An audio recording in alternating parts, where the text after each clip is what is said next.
This is where I want to see AI help put up presentations and things, and to pop up reminders you're on mute without other people having to tell you you're on mute during a call. Crazy AI use case, I know. It's not writing code, and it's boring, so I love it. What an anxiety-inducing title. The only constant is change. Who loves change in this room? Okay. I welcome everyone else that we're feeling braver by coming to this talk. This is the truth. We are in a time of constant change. So I'm really excited for Hannah, Lawrence, Matthew, and Faye for joining us to talk and hopefully give you some tactics to make it less anxiety-inducing in this time of change. Thank you all so much. Thank you, Jen, and thank you to my amazing panelists who are joining me for this session. So the theme is, as Jen said, the only constant is change. And I think as people who work in technology, we have seen throughout our careers a lot of change. We've managed a lot of change. A lot of change has been done to us, and we've led teams through change.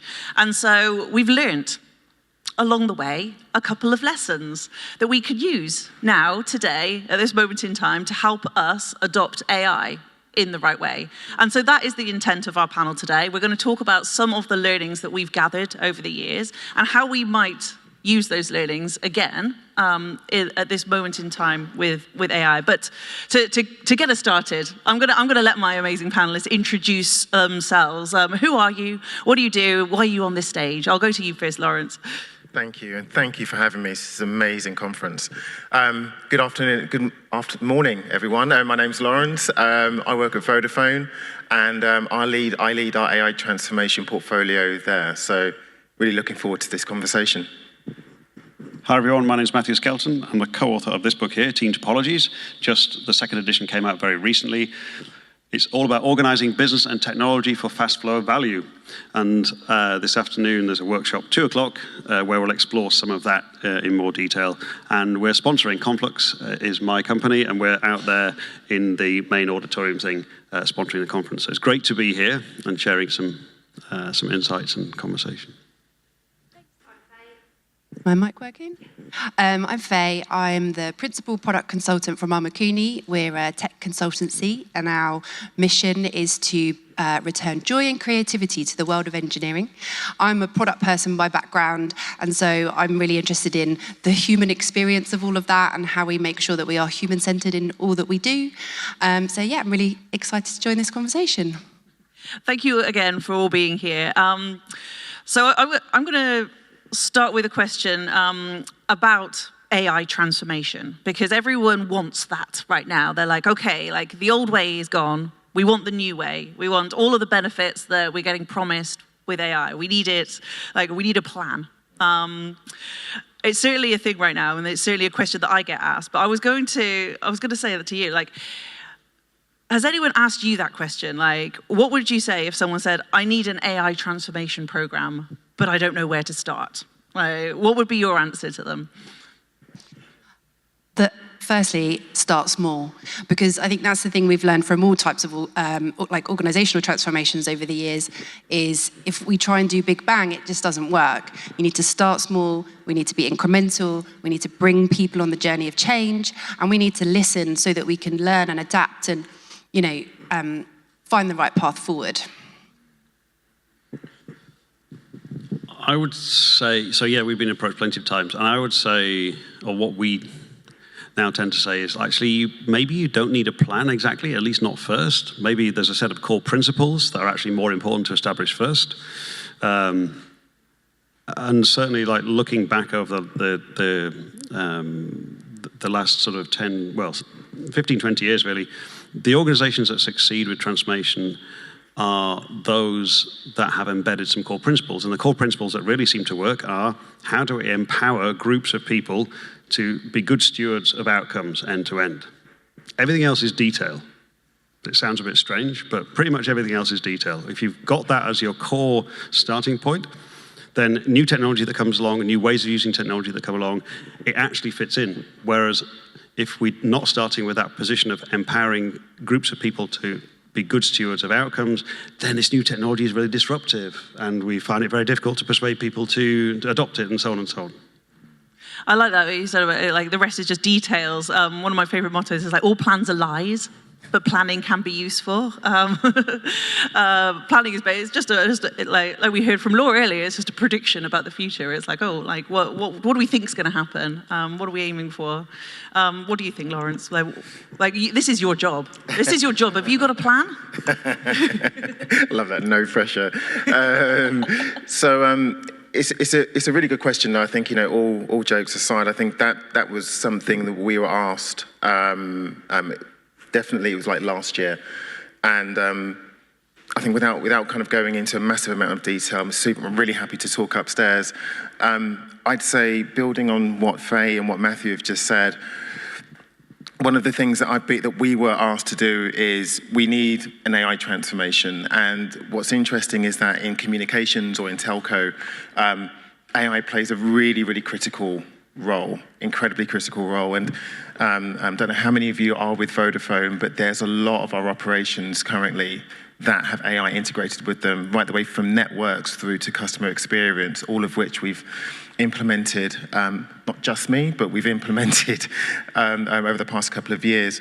The one thing I would say, though, the one big thing I would say is a lot of people get hung up on the tool. So everyone thinks that this is an AI transformation. I think, Matthew, to build off what you were saying, it's not. What we find is very much a business, it's an organizational transformation, it's a human transformation. I think doing that work, which is seen as boring up front, and actually we were just discussing in the green room, but when you're making, really significant financial investments, CapEx investments, it's hard to manage expectations. So I think as transformation leaders, that's one of the things that we've got to be really good at, managing the expectations and saying you're going to get that return on investment.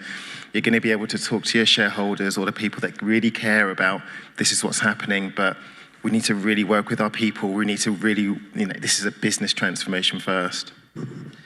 Yeah, that's so interesting. And it's, like return on investment is a thing, money is a thing, and tying technology back to actual business outcomes is so important. I remember back in the early days of DevOps, where we thought we'd come upon this better way of doing software.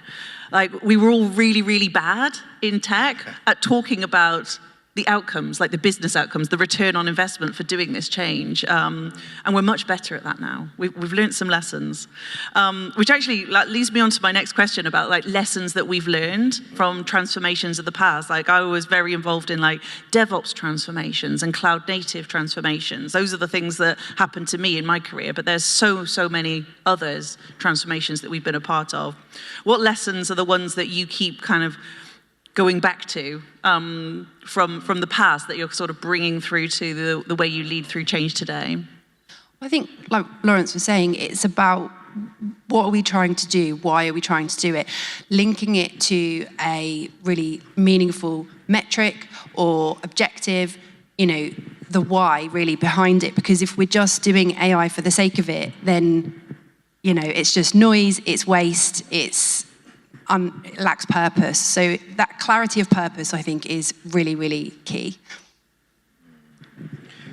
I think, I'm going to date myself here. You were talking about the DevOps transformations, and I think, we're all, in this room, we're all old enough to recognize, there have been significant technology transformations that we've all been part of. And I think for me, because it's interesting, I was at a big conference yesterday, you speak to people and they say, no, this AI transformation is the biggest thing that's happened since the birth of the internet.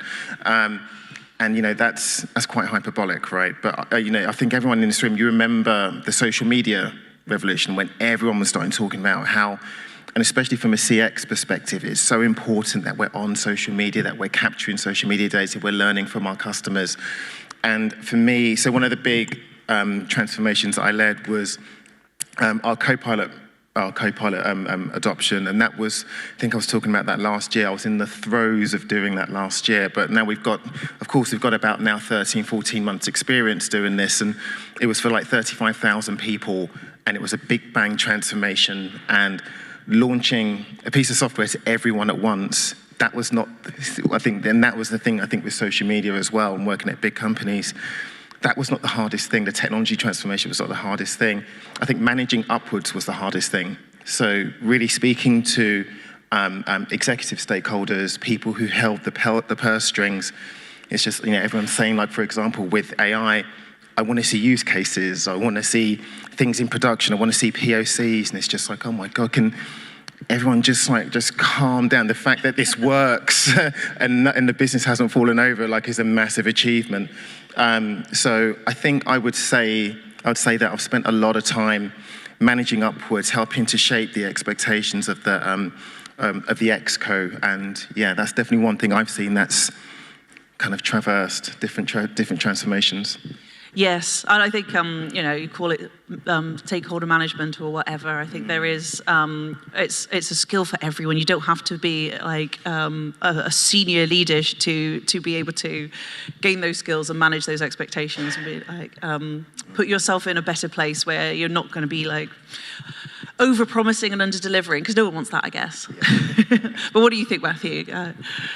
It's a good question. So one of the things that I realise, or have realised in the last few years, is the organisations that are succeeding, or that are on the way to succeeding, are those where the mission and purpose at multiple different levels of the organisation are more clearly defined, and where the capabilities and skills and teams and so on are shaped according to those missions and purposes. And like I said before, like where the organisations have worked out how to empower groups of people to align to those mission and purposes. What's been surprising, I guess, for me, is just how many organisations do not have clarity of mission and purpose at multiple levels of the organisation. Like some organisations don't even know how they make money. They don't even know like why they exist, basically. And so you've got armies of people, thousands of people inside these organisations. They don't really know why they're there. They don't really know what success looks like, and it looks madness, really. Like it's a bizarre situation. So it's not really about the size of the organisation, because some small organisations have a huge lack of clarity. Some massive organisations that we've worked with have got great clarity and are doing really, really well. It's not something that only is available to small organisations. As you get bigger, it gets maybe more difficult to manage, but it's entirely possible. And it's almost like a black and white. There's the organisations that are really far out ahead have solved that thing around purpose, mission, empowerment of people to get on with that mission. And the organisations that are really struggling, and the organisations that will struggle with AI-based transformation, are, again, those that have not taken the time to establish that mission and purpose at multiple different levels, Zoom levels of the organisation, if you like.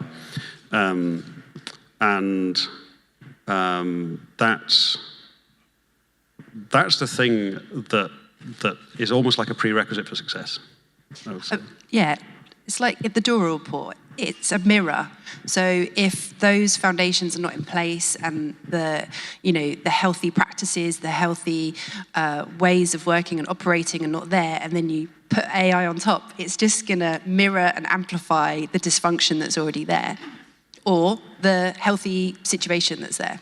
Yeah, it's true. And like AI isn't the why. It's the how, isn't it? It's like, what problem are we trying to solve? Like, how are we serving our customers? What are the business objectives? And how might it's not always the answer.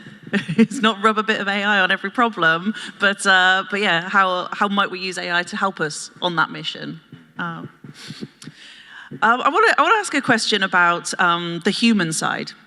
The human side, because I think it's a technology change, but we quite often neglect the human side of things. The adaptation that people have to go through, and I think there's lots and lots of examples of where AI is being very disruptive to people in their roles, like software developers who are very proud of their skills writing great quality software are now using AI tools to do that thing for them. They don't do that anymore. Writers using AI to generate content where they may have been very proud of like how they were writing before. And it's like there's a sort of an adaptation that every individual is going through with their own skills and experience, and AI is kind of disrupting their own sort of version of themselves, I guess. I guess my question is really about that human side and potential resistance that's happening to the adoption of AI tools within organizations, and how you navigate that, like how you help people with that. And maybe actually another question to follow on is, have you experienced any of that yourself? Well, where we're seeing the greatest success actually with the clients that we're working with is on internal projects which are automating the manual and the inefficient tasks that currently exist, that then allow people to do more creative or complex problem solving, and also for them to become a bit more visible within their organization, because a lot of that manual stuff is quite hidden, is quite invisible. So if we can take that away with AI, then actually we can redirect the human effort onto more, interesting and meaningful work. That's a really good question. It's a really good question. Like I say, where are those pockets of where maybe do challenges exist, or where do these pockets of resistance exist? I think Matthew, just building off what you were saying about vision and that being incredibly important. It's a shame because vision tends to be quite slow. You really have to understand your business. You have to really understand your customers. It's quite a slow process to kind of sit and do that. Whereas the technology development is just happening at a pace, and the pressure to adopt it, get returns from that is incredible. So I think that, in answer to your question, Hannah, I think that some of the changes that are being wrought by AI, and I think the pace of development, I think that speed, so I think basically mandating that teams of people adopt new tooling that they have to learn right now and they have to use it. I think that's where we start to see maybe some pockets of resistance or some pockets of... Well, you usually use mandate. No one likes to be handed a mandate, do they? But it's really interesting though, where it comes from. It's just because it's like, listen, we've invested a lot of money into this.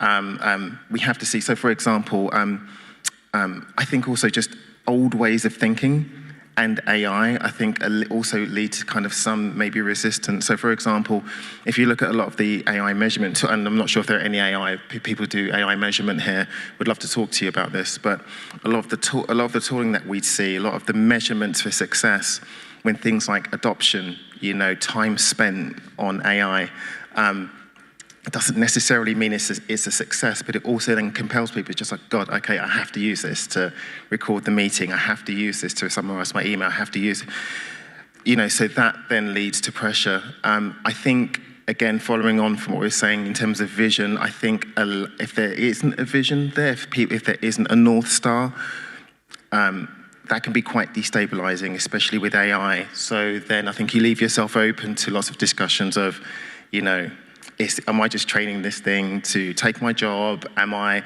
what's actually going to be happening? What's our path forward here?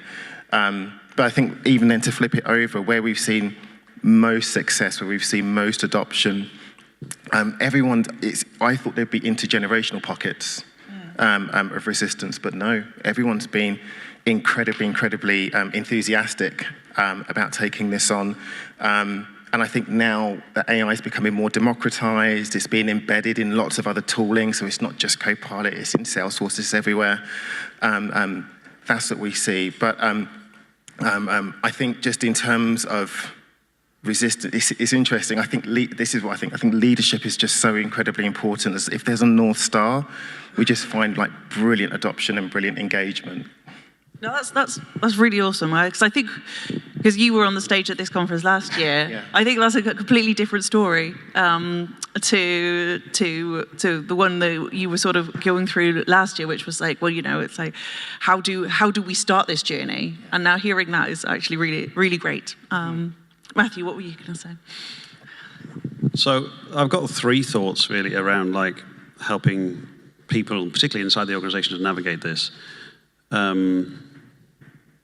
The first actually is sort of what kind of incentives are in place for people to do work in the first place. And if we take that mission-centric and kind of outcome-first approach rather than output, because output's now easy with generative AI, but what's the outcome, the business outcome, right? So we start with the outcome, like how are people going to be measured in terms of what they do? Can we nudge behavior? So it's not about, hey, I'm going to be measured on the number of lines of code that I write or the number of documents I write. Those measures are irrelevant now.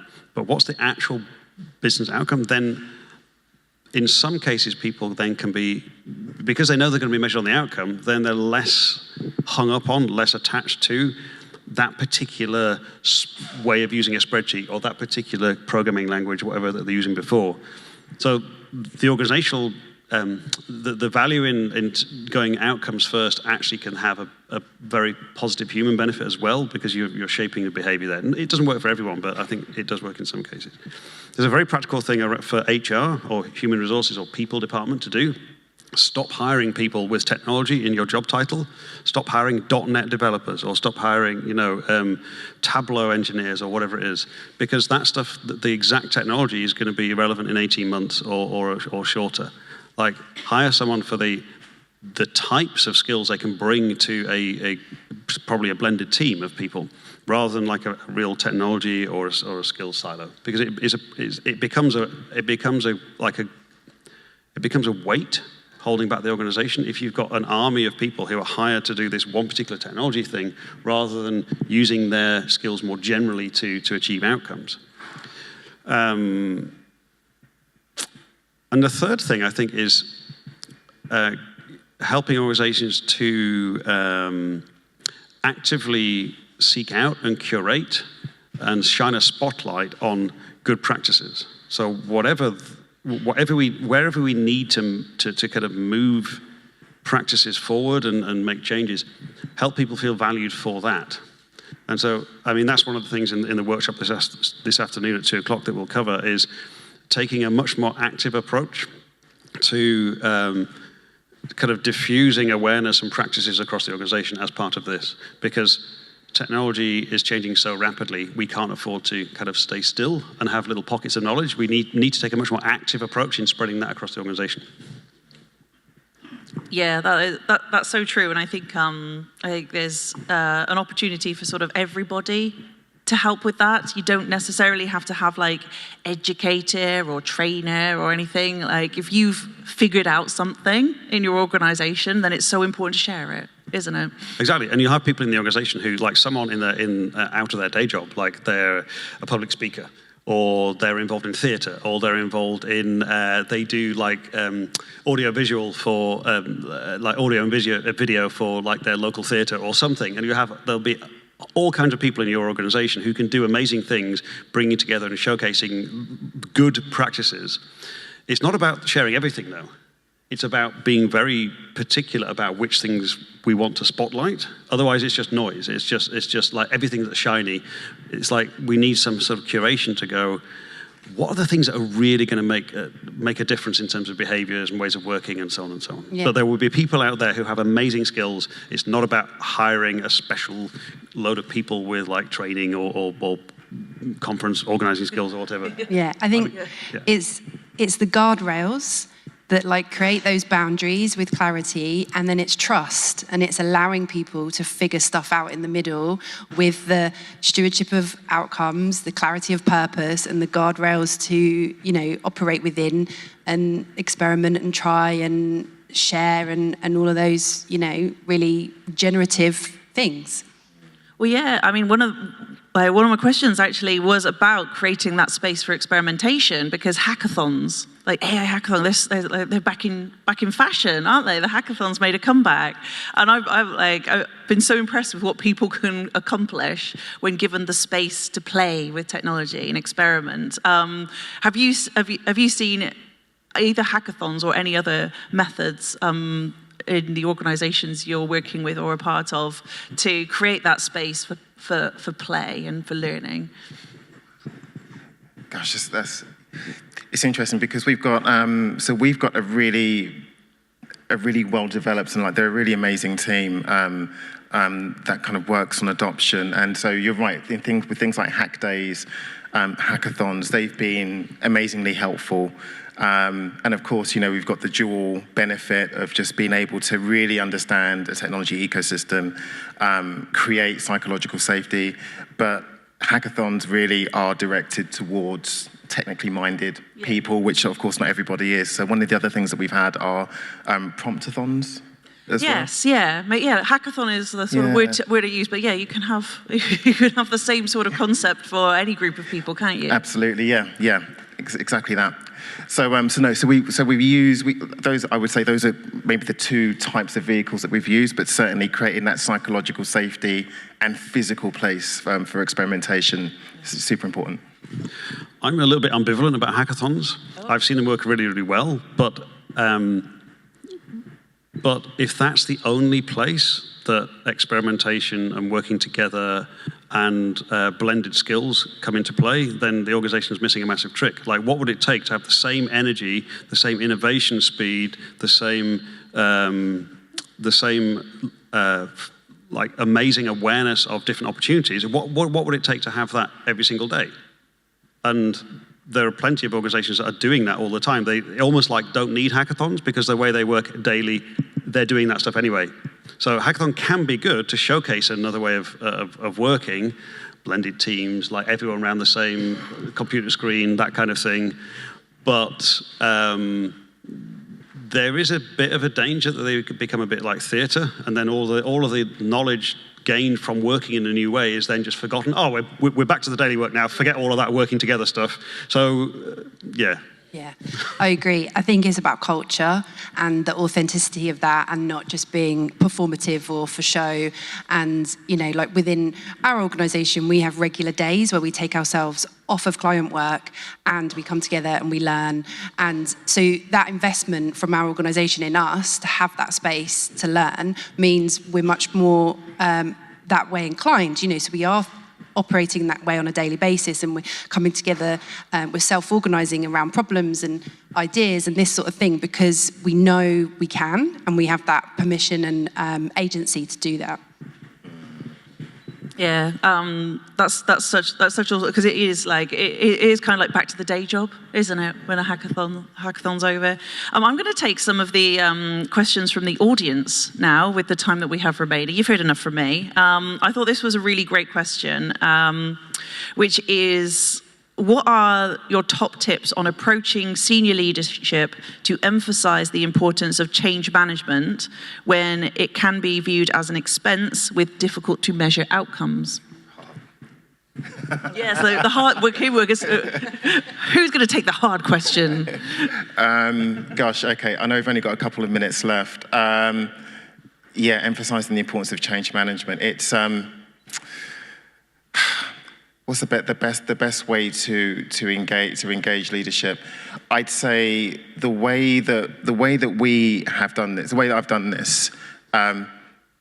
I'd love to meet the person who asked that question as well. Hey, be really cool. So I think the best way that we've done this is we've been really deliberate in terms of who we engage at leadership level. So I think, for example, engaging someone who has high trust in us, someone who's quite patient as well and is able to kind of like have that discussion more broadly across the rest of the business, that what we're doing needs time. I think as regards to things like change management, really how we bring the business along, it's one of the things that we did first. We really emphasized that first before the technology. So before all of the deployment, we were doing lots of change management programs, adoption programs. There's a lot that I can tell you about, but I think starting change management early and being really noisy to the right influential people, that really helped. I give three things to. What is that? Remind me of the question again. It was nicely phrased. Top tips emphasizing the importance of change management when it can be viewed as an expense with hard to measure outcomes. Yeah, so the top tip for leaders in this space, three things, is one, involve yourself in the change, as in get involved in the detail of the change that's happening. Don't just hand it off to someone else, the head of change, to do it, because you're not invested enough in it. It's not going to happen properly. Two, change yourself. As a leader, almost certainly there is a huge amount of work that would be massively beneficial for you to do on yourself. So get a coach, get some leadership coaching, expect to be challenged, expect to end up making decisions in a very different way. involve yourself personally in the change, like focused on you. And thirdly, make it your job to work out how to trust other people more so that you can let go and so that we can organize work for fast flow of value, whichever technology is being involved. I'll add one thing, feedback loops, and making whatever has changed visible and showcasing, you've said this, or you've asked for this, or you've given this feedback, and this is what we've done about it. It's so important. And so I think just to emphasize that, Faye, like leadership, you just can't overestimate like the importance of leadership. I think once it's really visible, if you're kind of doing that change work and getting that feedback from the leader, rather than having it grassroots upwards, it takes a little bit longer. So yeah, that leadership, having them change is super important. And with that, I'm afraid I'm going to have to wrap us up. That went really quickly, didn't it? But I want to say thank you. Thank you for the questions, folks. We didn't get to all of them, but you're hanging out today, all of you? Yes. So you can grab these folks at lunchtime and we can continue this discussion upstairs in the expo space. Can I do a quick pitch? Oh, of course you can. There's a copy of this that we're giving away. If you come to the Conflux stand, then the person who you get your badge scanned will give away one signed copy later on today at 3 o'clock. And don't forget Matthew's workshop. My workshop's at 2 o'clock.